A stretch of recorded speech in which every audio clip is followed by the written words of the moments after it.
नमस्कार दोस्तों, देश में चुनावी माहौल है और इस बीच उत्तर प्रदेश में 3 चरण का मतदान पूरा हो चला है। चौथे चरण की तैयारी है और इसी बीच सभी जो राजनीतिक दल हैं एक दूसरे के ऊपर आरोप प्रत्यारोप लगाकर अपना वोट बैंक अपनी ओर उन्हें वो आकर्षित कर रहे हैं।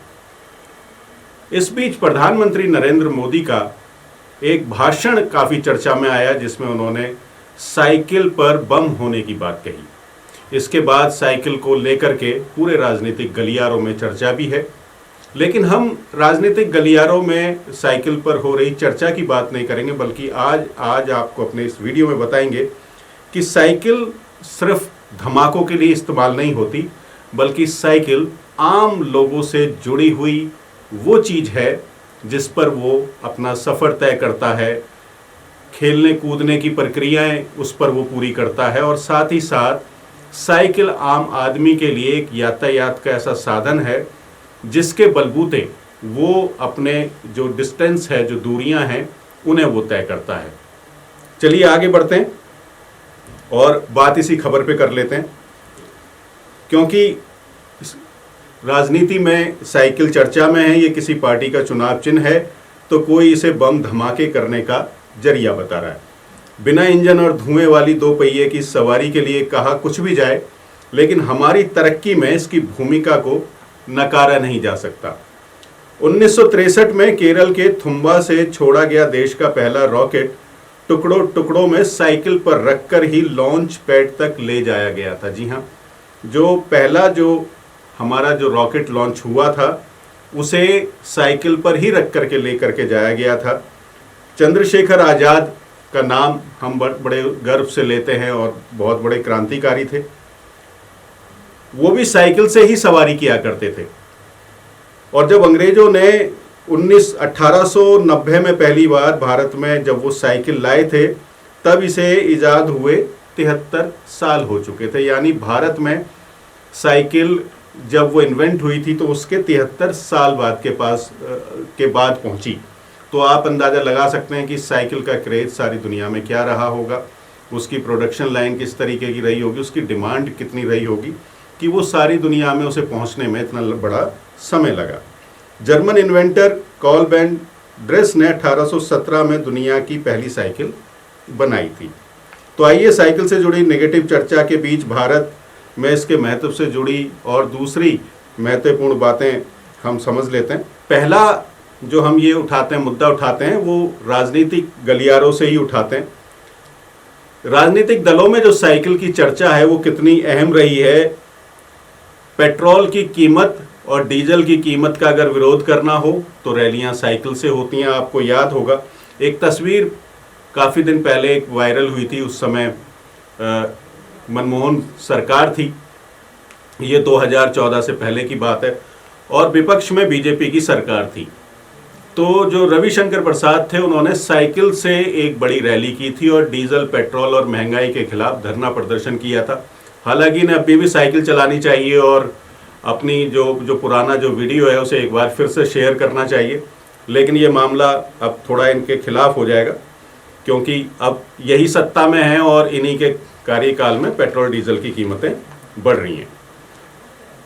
साइकिल को लेकर के ना सिर्फ देश में बल्कि दुनिया के कई जो बड़े नेता हैं उनका जो क्रेज है वो देखने को मिलता है, उनका आकर्षण देखने को मिलता है। अगर हम बात करें नीदरलैंड के जो प्राइम मिनिस्टर हैं जिन्हें मार्क रूट उनका नाम है, तो मार्क संसद या अपने ऑफिस जाने के लिए साइकिल का ही इस्तेमाल करते हैं। तो आप अंदाज़ा लगाइए कि नीदरलैंड के प्राइम मिनिस्टर हैं और वो अपने ऑफिस साइकिल से जाते हैं। इसी तरीके से अगर देश में ही अगर बात की जाए, रविशंकर प्रसाद के अलावा अगर बात की जाए तो अर्जुन राम मेघवाल हैं, इनका वीडियो भी लगातार काफ़ी दिनों तक वायरल रहा। कई बार वीडियो इनका वायरल हुआ है, क्योंकि ये जब भी पार्लियामेंट्री सेशन होता है तो वो पार्लियामेंट साइकिल से ही आते हैं। अब थोड़ा सा खेलों की तरफ रुक कर लेते हैं और उसमें ये समझ लेते हैं कि भारत ने साइकिल इवेंट्स में कितना नाम कमाया है। तो अंतर्राष्ट्रीय इवेंट में 4 गोल्ड मेडल भारत जीत चुका है। तो साइकिल जो है भारत के लिए शान की सवारी भी है, शान की सवारी है भारत के लिए। और अगर हम पिछले इस कोरोना काल की ही बात करें तो वो वीडियो भी हम नहीं भूल पाते हैं जब 1200 किलोमीटर साइकिल चला करके एक लड़की अपने पिता को, अपने बीमार बाप को अपने घर ले करके गई। तो शायद नरेंद्र मोदी साहब को, जो हमारे देश के प्रधानमंत्री हैं, उन्हें भी इस बात पर ये बयान देने से पहले ये बात ज़रूर सोचनी चाहिए थी कि जो साइकिल है ना सिर्फ चुनावी चिन्ह है बल्कि लोगों के लिए बड़ा अहम एक प्रोडक्ट है, जिसकी वजह से वो अपना जो जीवन यापन है वो कर रहे हैं। और कोरोना काल में साइकिल ने कितने ही लोगों को ट्रांसपोर्ट दिया जब सरकार किसी भी तरह का ट्रांसपोर्ट देने में असमर्थ थी और वो ना गाड़ियाँ चला पा रही थी ना ट्रेन चला पा रही थी। इस बीच में साइकिल ने कितनी मदद लोगों की है। अब जान लेते हैं कि साइकिल हमारे देश में कितनी बनती है। अगर देश में हर साल अगर साइकिल की बात करें तो 2 करोड़ से ज़्यादा साइकिल बनती हैं। दुनिया में दूसरी सबसे बड़ी साइकिल इंडस्ट्री भारत की है। 5 से 7 हजार करोड़ का टर्नओवर है साइकिल कंपनियों का हमारे देश में। 4000 से 6 लाख तक की साइकिल मिलती है भारत में। तो आप अंदाज़ा लगाइए कि कार के बराबर की कीमत की साइकिलें भी हमारे देश में मौजूद हैं। वो स्पोर्ट्स की साइकिलें होती हैं। और भारत में 1000 लोगों में से 90 लोगों के पास है साइकिल।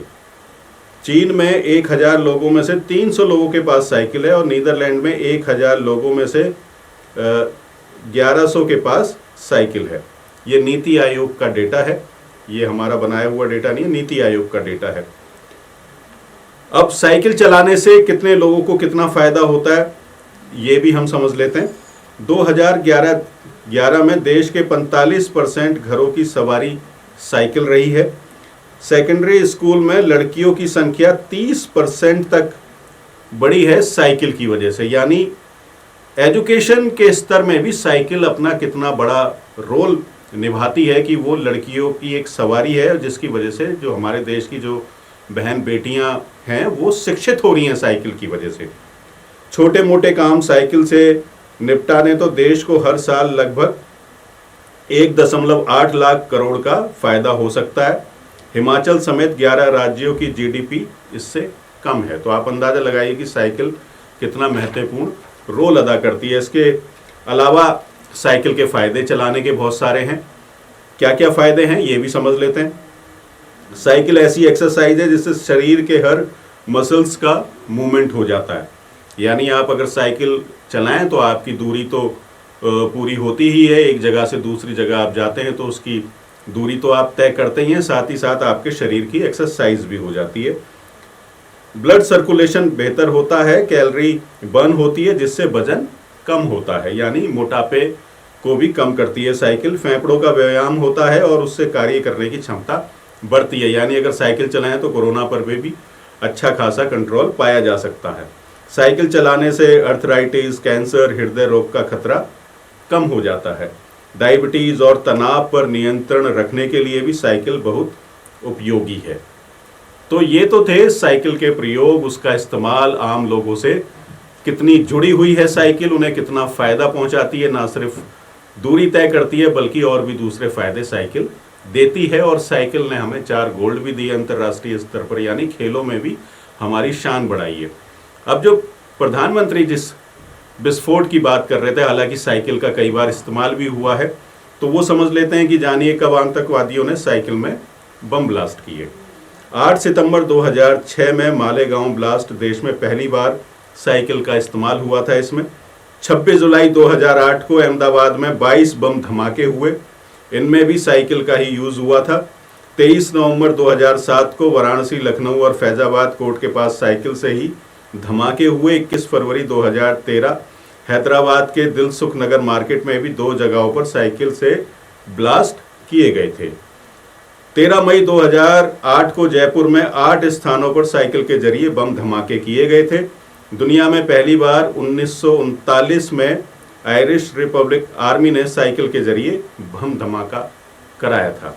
तो कुल मिलाकर के अगर देखा जाए तो साइकिल का इस्तेमाल कई स्तर पर हो रहा है, लेकिन उसे राजनीतिक बहस का मुद्दा कम से कम नहीं बनाया जाना चाहिए, क्योंकि किसी भी चीज़ का कभी भी इस्तेमाल कहीं भी कोई कर सकता है। जैसे रेडियो एक बार बड़ी चर्चा में आया था, ट्रांजिस्टर एक बार बहुत चर्चा में आया था।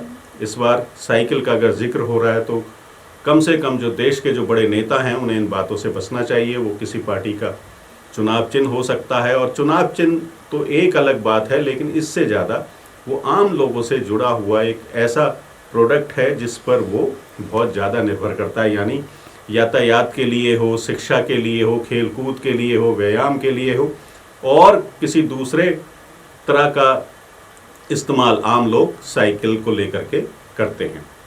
इस वीडियो में इतना ही। बहुत बहुत शुक्रिया।